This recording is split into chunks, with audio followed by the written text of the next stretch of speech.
Good afternoon. And hello, committee. My name is Gwen Zakov. Here today on behalf of the Vermont Forest Products Association. I am new to the Vermont Forest Products Association. Many folks in the room might be familiar with Ed Larson, who used to represent the association. He has since retired, and I have taken over. And so I'm really excited about it. As you know, I also work for the Farm Bureau doing some other lobbying work, and there's a really great intersect between the two. They're actually like sister organizations, which is great. And so I'm joined here today by Colleen Goodrich. Colleen, do you want to introduce yourself and what you do with the association and what you do for a living with the wood? Yeah, so I've had the pleasure of meeting some of you, and thank you for giving us the opportunity today to share information about our industry organization. I know some of us have popped in and out over the years giving testimony, but I'm not sure we've ever had the opportunity to really give you an idea of who we are and what we do. So I am Colleen Goodrich, Albany, Vermont, up in the Northeast Kingdom. My three sons and I own and operate Goodrich Lumber, which is a white cedar manufacturer up in the kingdom, securing logs from 75-mile radius. We did celebrate 50 years in business last year.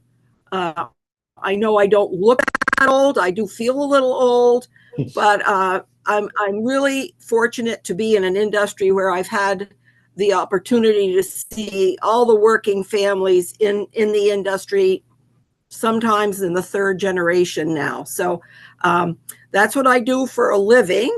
And I also have the privilege of being vice president of the Vermont Forest Products Association. So because I'm new and because Colleen has done everything in the industry, she's going to be piloting a lot of what we're going to be walking through today. We wanted to do a really broad brush over sort of what the association is about and the work that we're doing. So I'll have Colleen talk about our membership. Yeah, so a little bit, we are 48 years old as an organization, beginning in 1977, when a group of people got together when they were having trouble with the IRS and independent contractor problems.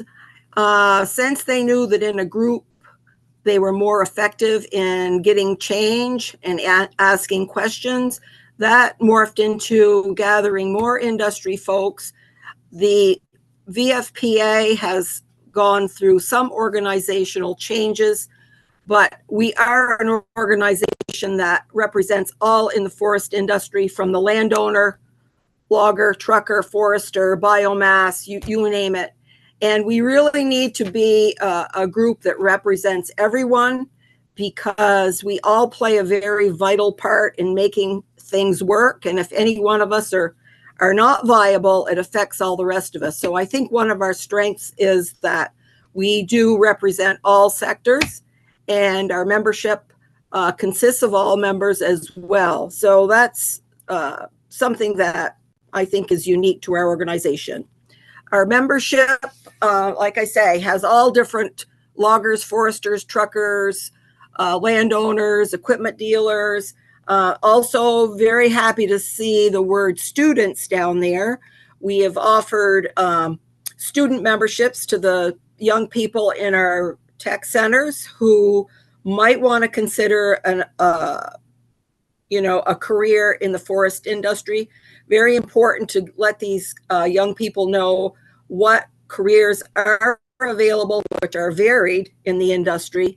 And by having a student membership, they get our Northern Logger magazine, they get all of our newsletters. So we're trying to grow that next generation. So we do have all these different people that are part of our membership, most of which are individual members, but we have small, medium, and large companies, corporations, and other associate members. So this is our mission statement. Yes, our mission, you'll see the top picture on the left is we've got those young people out in the log yard. up close and personal and trying to give them information. And then we have someone unloading logs. We meet our mission through various ways. One is information and continuing education to our members, which may be in efficiency, safety, maybe business planning, all sorts of different things to help our members be as successful as possible in their businesses, both large and small. We do as much public outreach and education as we can in various ways, from meetings to workshops. We're finding that our message needs to be much more pronounced with this public outreach, as more and more people are further removed from their rural roots, where you had life lessons beginning when you could walk and you understood about life cycles of trees and plants and animals and so forth. People that are in more urban settings don't have the opportunity to learn about that. And we're finding that it's important for us to talk about what we do, why we do it, and all of the benefits that we get from a healthy forest products industry. We work with other organizations through partnering and coalition building, work with many organizations that on common areas of interest, with other businesses in the industry. And we do lobby state and federal government. We're very pleased to have Gwen aboard, and it's an exciting time, and we want to be proactive, helping where we can. And that's where if any of you know that you have needs, Gwen is right there, and she can get word to us, and we would give you as much support on any of the items that you might be investigating. And VFPA does honor the traditions of the working forest of the past. We want to have a strong industry today, and certainly the policies, rules, regulations, and how we perceive the forest industry are all going to dictate what the shape of the future will be.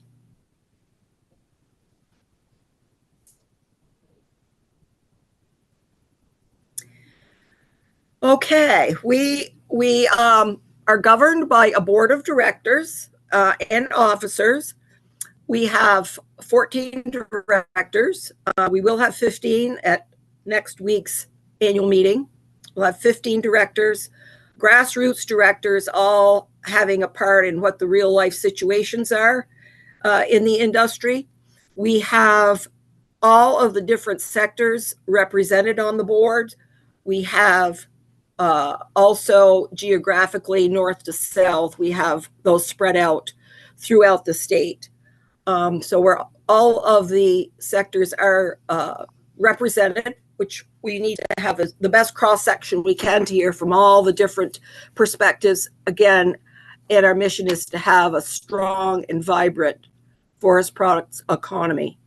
We do quarterly newsletters where we partner with others. We have Gwen will have her legislative news in there. We have articles.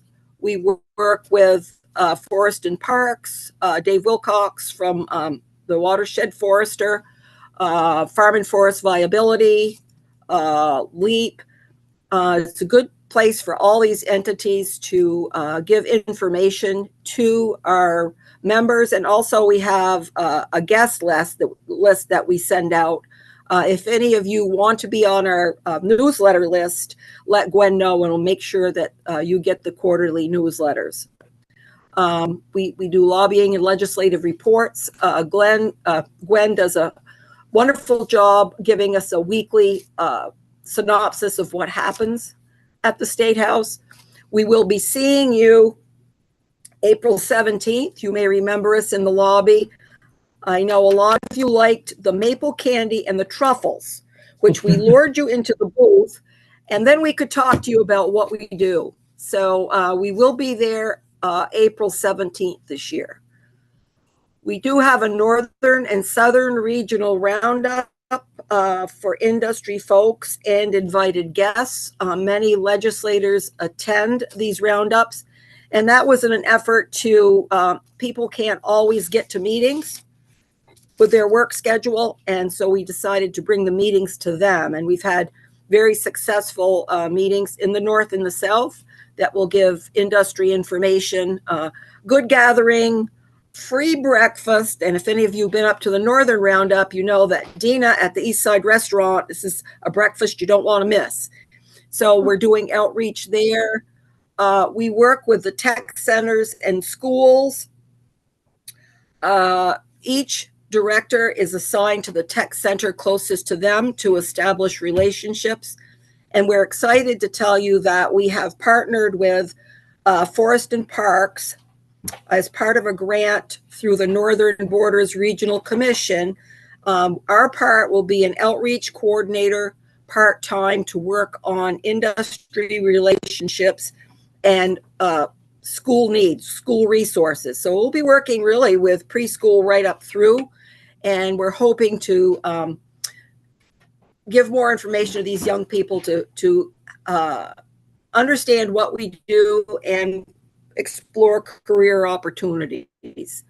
We do many of our businesses do field trips. We also have the Vermont Forestry Foundation, which is the educational arm of our organization. They deal mainly with those educational components that I talked about. We also work closely with LEAP.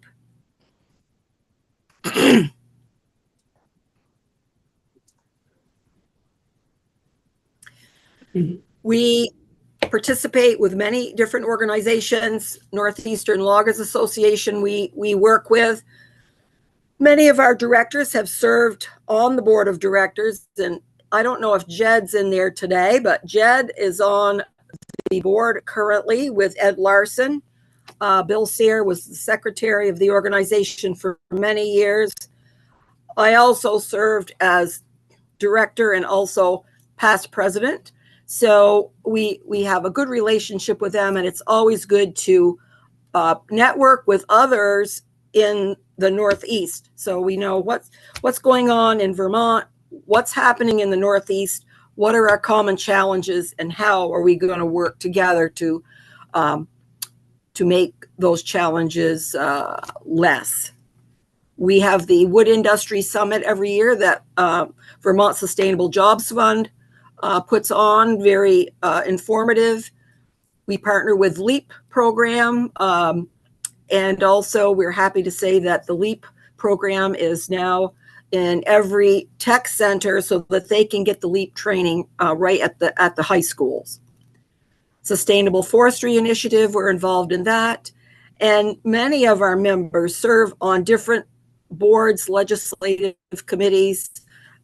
Many participated in the Forest Futures roadmap, which was very intense and which is ongoing.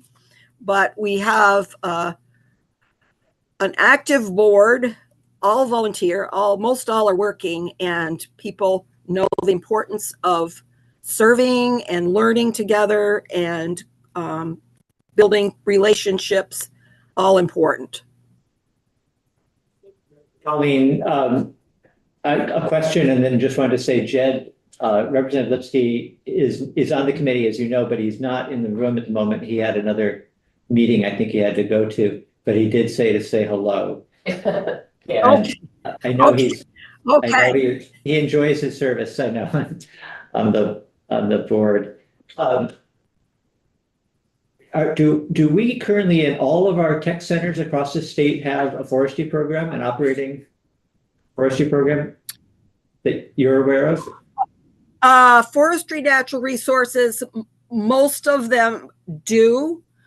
However, we've had some real challenges in that area. And I will say that going back to being on boards, I'm on the North Country Career Center Forestry Natural Resources. Other board members serve on advisory committees in their locations.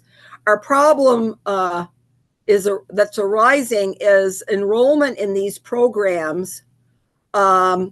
Sometimes, for instance, Lake Region students go to North Country, so it's a scheduling dilemma.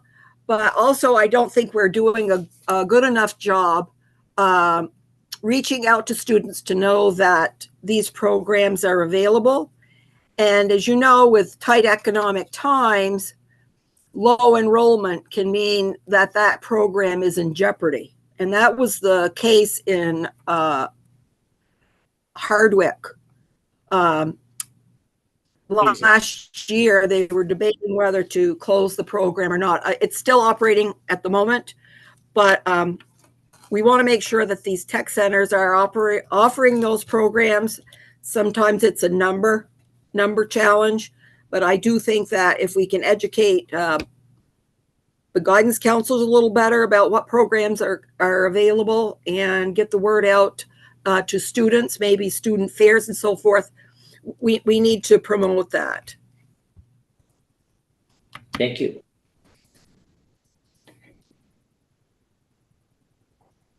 A list of valuable partnerships. Like we say, we've partnered with all these agencies and more. We work with Vermont Traditions Coalition. We've worked with snowmobile clubs. Anyone that shares a common interest, we're certainly welcome to partner with them. So these are the things that we're sort of monitoring. You know, again, I'm sort of catching up with sort of what's been going on prior to stepping in the shoes of Ed. None of these things on the screen, you're all familiar with these things. They're not new things. These are things that we're dealing with right now or things that we're paying attention to in the future. As an association this year, we don't have any, asks necessarily. We're definitely leaning into the conversations about if there are any adjustments to, 30 by 30, 50 by 50, any conversations about current use and the use value appraisal program. There might be some light touches for timber trespass that was done last year, but overall that's looking in pretty good condition. Obviously paying attention to a lot of the transportation issues, particularly when it comes to some of the rules that were previously adopted or soon to be implemented about heavy and medium duty vehicles and the impacts of that on the industry as we're working towards our climate emission goals and sort of the tension between implementing them and the reality of how you actually do that while keeping the industry alive.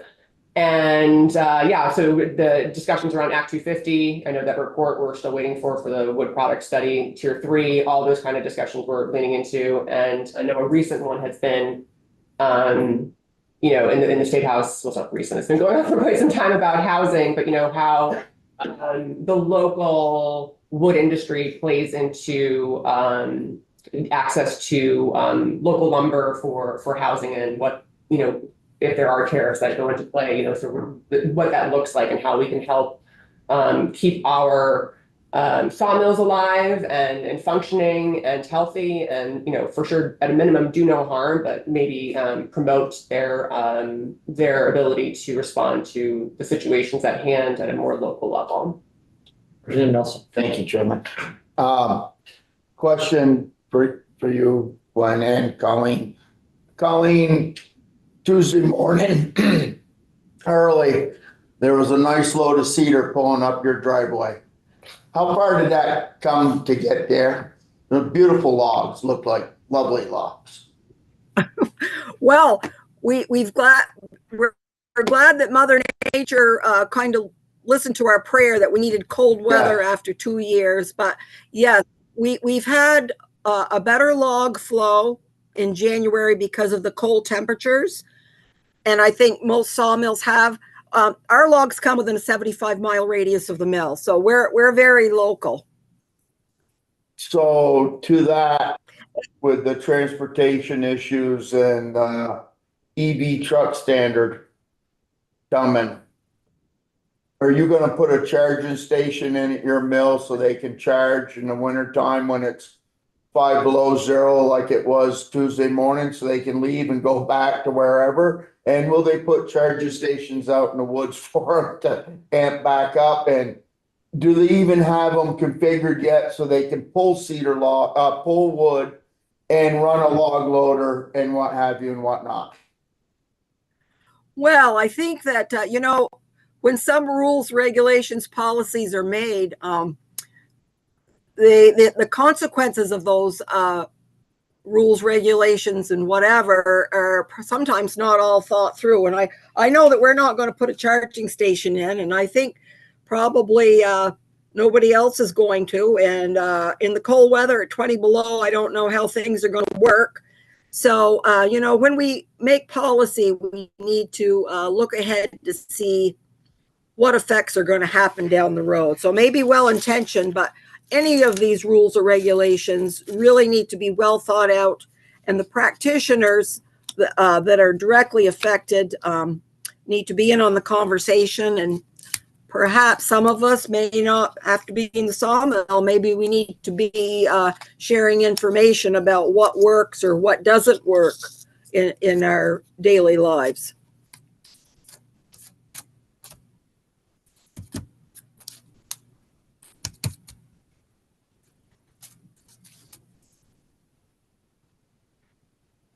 Kylie, do you want to talk about the movie? Okay, or documentary? Yeah, I'll talk about the movie, and I'll just have a few things I'd like to say first. One is, someone asked me a year or so ago, what's the most significant thing in your 48 years that you have seen? And I would say, well, first off, I started out born and brought up on a farm and milked cows and did haying and did firewood and did management of our woodlots. And I always knew that agriculture, I learned a lot about, but when I got into the sawmill career, I realized you don't hear a whole lot about all the things that a good forest industry, all the benefits that we have. And in Vermont Council of Rural Development, in I think it was 2008, 2009, did a survey to determine the core values of Vermonters. It was the most detailed survey outside of a political survey. And the results were that the farms and the forests, their working lands, were the core values of all Vermonters. That was significant to me because finally forestry was put on the table with agriculture, which they're both connected. Agriculture, forestry is agriculture, and we finally got put up on that level. That's when the Working Lands Initiative was created, and so on and so forth. We know that the forest products industry is a foundational industry in our state. We are 76% or so forested. We know that healthy forest management gives us so many benefits. You all know clean water, clean air, wildlife habitat, recreation, wood products, and yes, climate change mitigation. So it's very important that we keep a vibrant forest industry. And Paul Costello also noted that all the things that people are valuing did not happen by accident. There were generations of families that dedicated their lives to working the land. And we enjoy all these things that we do today. In the face of that, for people that want to save, protect, conserve, I don't really know all the definitions now of all these different terms, but I think we all have the common value of wanting to continue with all the benefits that we have. I think where we sometimes are trying to figure out is which way do you go. So it's very important for us to be involved in shaping the future because this industry is so important. It's part of our culture and heritage. Economics are important, and as I said, the benefits of a forest products industry, healthy forests. One of the things that we haven't done a good thing on is we're so busy doing our thing, whether we're sawing boards or cutting trees or marking timber, we haven't told our story, and we've been rather invisible. And that has not helped us any because we haven't told our story, which is a good story. And a year ago, A. Johnson commissioned Mansfield Media to do a documentary on our story. What do we do? Why we do it? What are the outcomes? What are all the different people involved in the industry? A. Johnson was joined by other sponsors, and this Seeing the Forest for the Trees was probably one of the most important voices that we have had telling our story at a very critical time. You can watch it by clicking on the here or go to our VFPA website. You can see that it's a documentary. It's 34 minutes long. Some people might not want to spend that much time, but it's there. It's good to look at, I should say. And there's also other episodes that were taken that are much shorter that are on our website with different topics that are 5 minutes long. So I would encourage everyone to, if you haven't seen that, to watch it. It's very good. And this year we're talking about how do we continue to tell our story. And we're working on sponsorships now to talk about maybe 6 different short stories. I have them listed here. We want to do one on the story of the landowner, one on emerging products such as pellets, biomass, biochar, insulation, cross-laminated timbers. Another one on Vermont wildlife, one on the fossil fuel story, another on the forestry story, and one on the rural caucus and the future of Vermont story. Excuse me. So we are working on further story, and it's a good story to tell, and we hope that folks have a chance to follow up on these stories with us.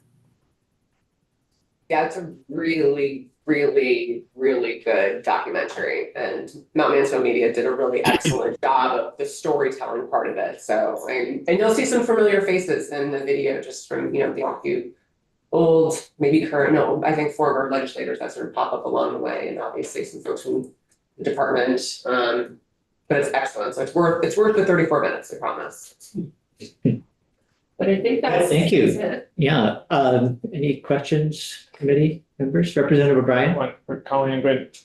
Colleen, last year, well, I guess I could start by saying that the average age, right, of dairy farmers and loggers is about 60 something, 61, I think, in Vermont. So thinking about the next generation of loggers, last year Dana Doran came in, I think, with Sam Lincoln a bunch, and Dana was, because he's up in Maine, was talking about their university system having a bunch of the equivalent, say, of like auto tech here at BTC, but they're doing it for logging. So students are very quickly, learning how to use feller bunchers and harvesters and things like that. I don't think have those programs here. So I just wondered if that's something that the organization's interested in setting up in higher ed in Vermont. We certainly would contribute to that. Certainly, we were disappointed that our forestry program at Vermont Tech was closed. We did try to comment on that and the importance of that program. So we are always open to reaching out to that next generation. Sometimes I think we're in financial constraints, as I mentioned before, but very important, and we would certainly entertain any partnerships to go in that direction.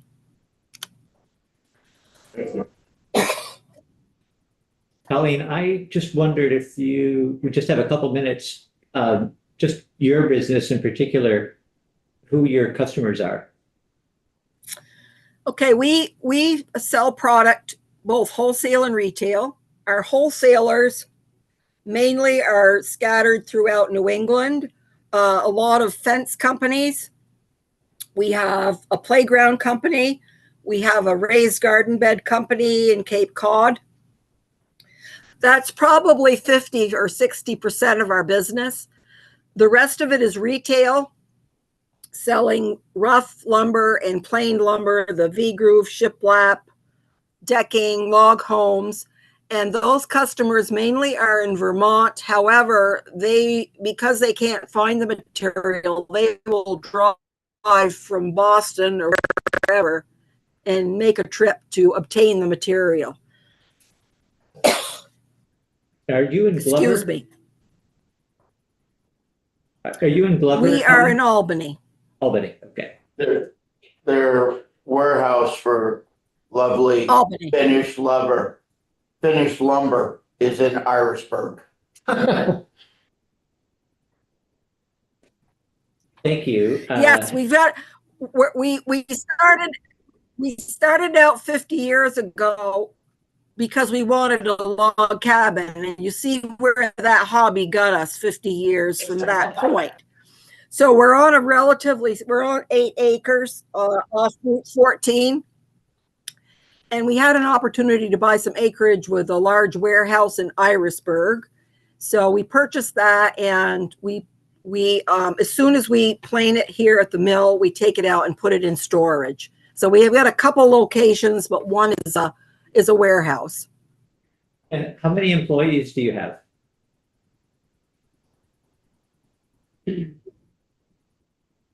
What's that? Can you share Employees? anything about- yeah, We how have big your 7. staff? So there's the 3 boys, myself, and we. How big what?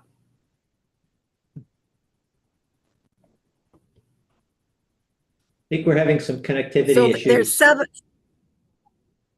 That's- Yeah, so 7 employees. Got it. 7. Well, I think maybe we should call it an afternoon then. Thank you so much for joining us, Colleen. It was helpful information. And Gwen for helping put the presentation together.